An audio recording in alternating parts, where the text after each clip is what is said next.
Now, the opportunity in the Bitcoin space at this time is that because there's so much green space that's undeveloped, is that many types of companies can get a run at a category without having competition. So we can use Stackwork as an example. Kaza, when it was founded, Kaza really introduced the concept of be your own bank, have a bank in your back pocket. And now that there's competition, does that impair Kaza in any way? Honestly, I don't think so. And here's why. It's because it's still about expanding the category. And there are so many folks that still need to be served by a be your own bank software solution that there's a ton of room to grow, even if there's multiple companies competing for the same sort of value proposition, to offer the same value proposition. But for Bitcoin and for Lightning, there's an opportunity now to launch something first and to get, 6 months, a year, 18 months in market with your consumer base without having competition. And of course, and so one of the things that people have said about Bitcoin and about entrepreneurs in the Bitcoin space is that it's harder to build in Bitcoin than it is to build in Ethereum or Solana, where there might be more developed developer tools. However, one of the benefits of that is that there's going to be less competition if you are building in the space. And so for a lot of reasons, I think it's a really appealing time for entrepreneurs to be building in Bitcoin and Lightning. Right. Including that there's less competition. One other benefit could also be that in other chains, you see people who start on Ethereum, they go to some layer 2, they go build their own chain, and they kind of have to switch their focus over time as the environment changes. But if you're building on Bitcoin, if you're building on Lightning, it's kind of like a foundation you can always trust on and count on. It's a solid foundation. Right. I've talked about that a lot. So there's less reason to expect that you'll need to do a deep refactor if you're building on Bitcoin than if you're building on another tech.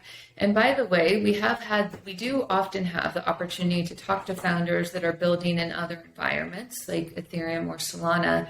And many, many of those founders are building on them until there's an opportunity to build it somewhere else in a more stable environment, including on Bitcoin or Lightning.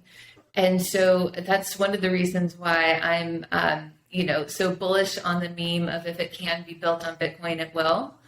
I see that in the founder conversations I'm having, that no one, frankly, is building on Ethereum because they, love the dynamic changing environment of the Ethereum protocol and the promise of a fundamental change to consensus, right? No founder is looking for that specifically. They're building there because there's certain things that they can do now that they maybe can't do in other environments. And I think when they can do that in other environments, many will switch. The folks that can switch will likely switch. Right. Do you think today we're, as a community, as a Lightning community, Bitcoin community, investing enough in building that infrastructure that will enable some of these new use cases and enable people to move from other chains back to Bitcoin? I think so. I mean, of course, I would love to see, even more of an emphasis put on creating developer tools and education that can allow people to build, in the Bitcoin space more robustly. But frankly, I think that we have a lot of talent in the space. People have switched. So the example that I love to reference is Atomic Finance, because they started off in the Ethereum space. They're funded by, Ethereum folks. And yet when they found an opportunity to move over to Bitcoin, that's what they did. And they're very clear and thoughtful in the reasons why. I think that if we open the door for more of that, I think that people are working on that, but not that specifically. People are working on lowering the barrier to entry to building in Bitcoin or building on Lightning. And that's incredibly bullish.